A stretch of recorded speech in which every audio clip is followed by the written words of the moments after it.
के इस आयोजन में जिनकी प्रेरणा और मार्गदर्शन में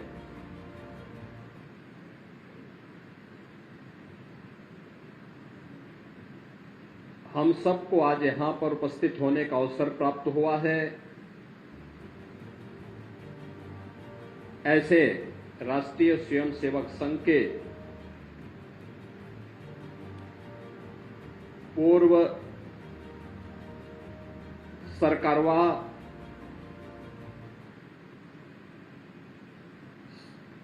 सरदे भैया जी जोशी जी,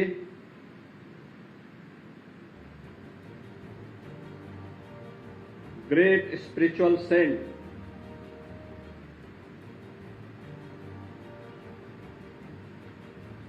आदरणीय श्री अय्या जी,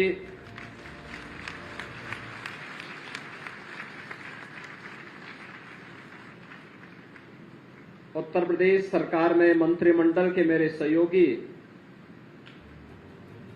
श्री सूर्य प्रताप शाही जी,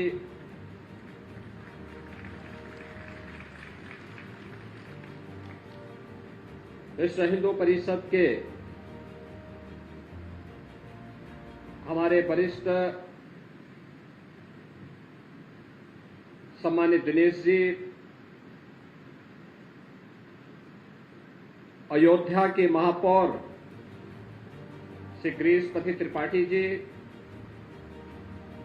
जिला पंचायत अध्यक्ष श्रीमती रोली सिंह जी,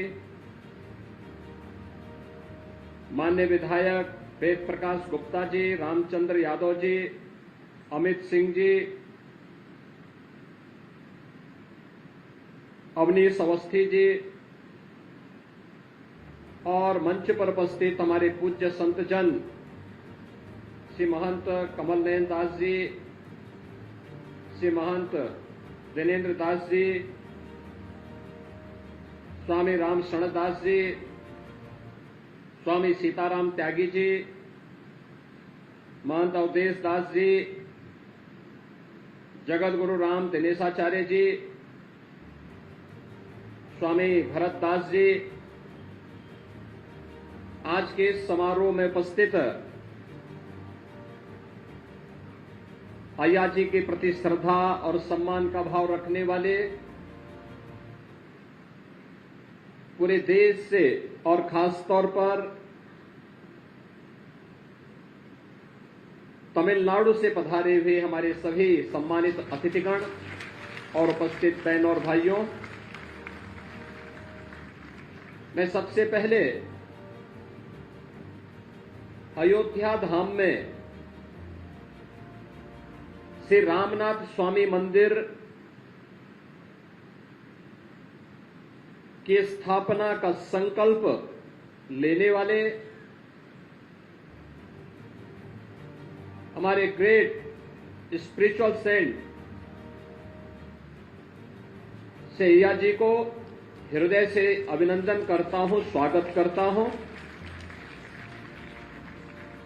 विश्व हिंदू परिषद के अपने महामंत्री सम्मान्य चंपत राय जी को, गोपाल जी को और अन्य पदाधिकारियों को कि प्रभु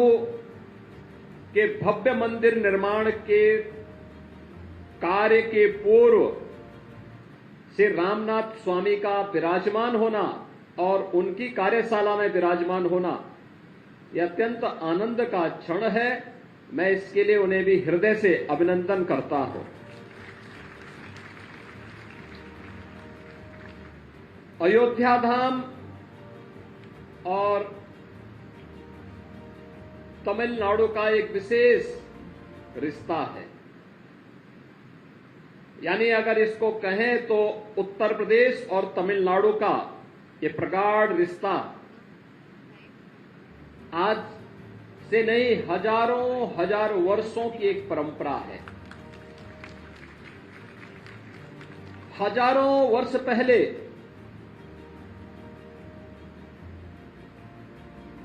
मर्यादा पुरुषोत्तम प्रभु श्री राम जो श्री हरि विष्णु जी के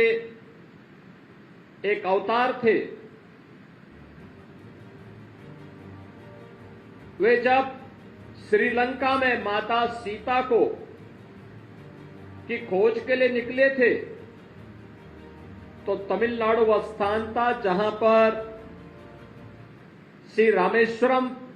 के पवित्र स्थल पर उन्होंने सेतु बंध के निर्माण के पूर्व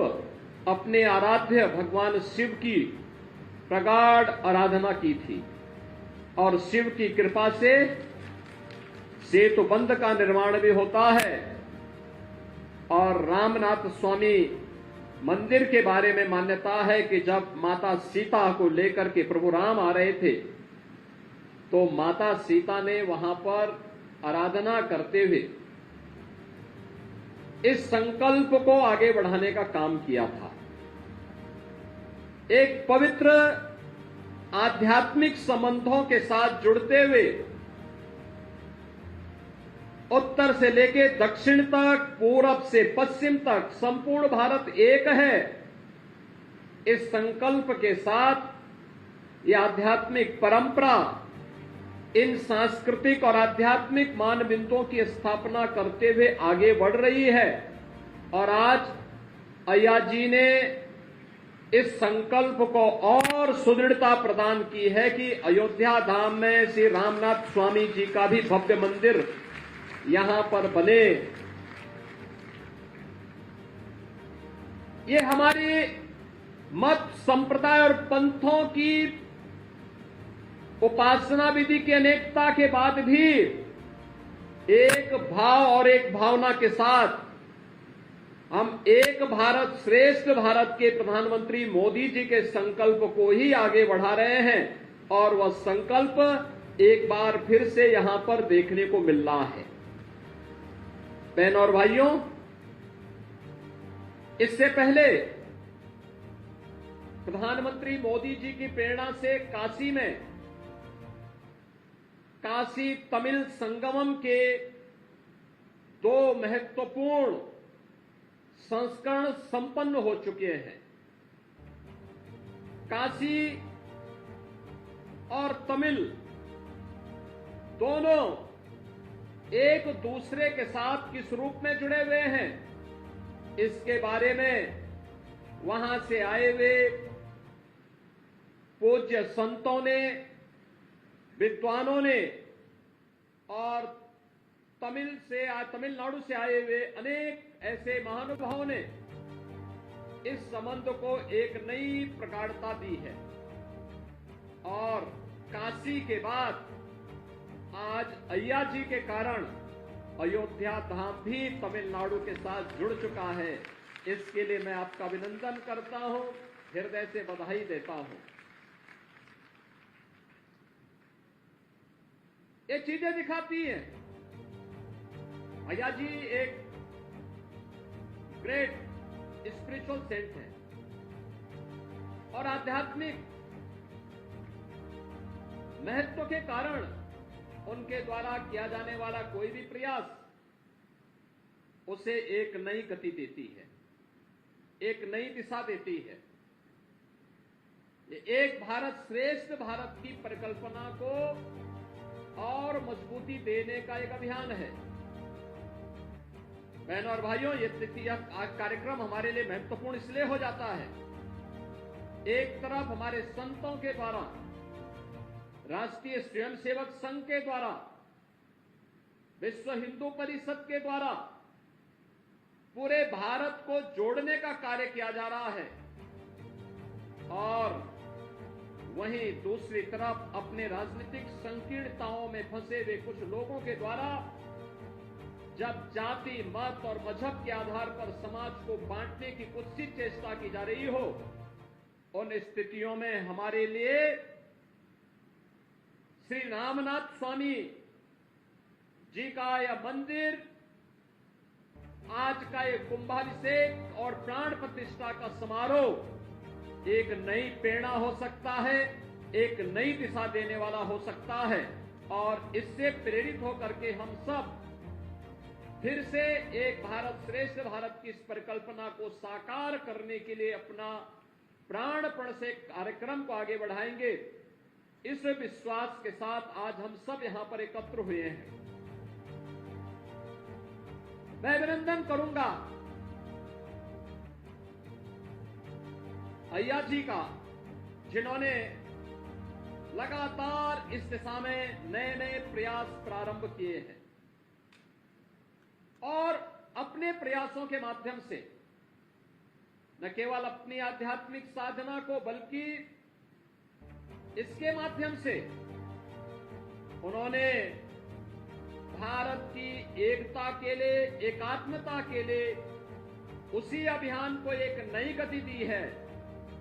जो हजारों वर्ष पहले केरल से निकला एक सन्यासी भारत के 4 कोनों में 4 पीठों की स्थापना करके भारत की सांस्कृतिक भारत की आधारशिला रखते हैं।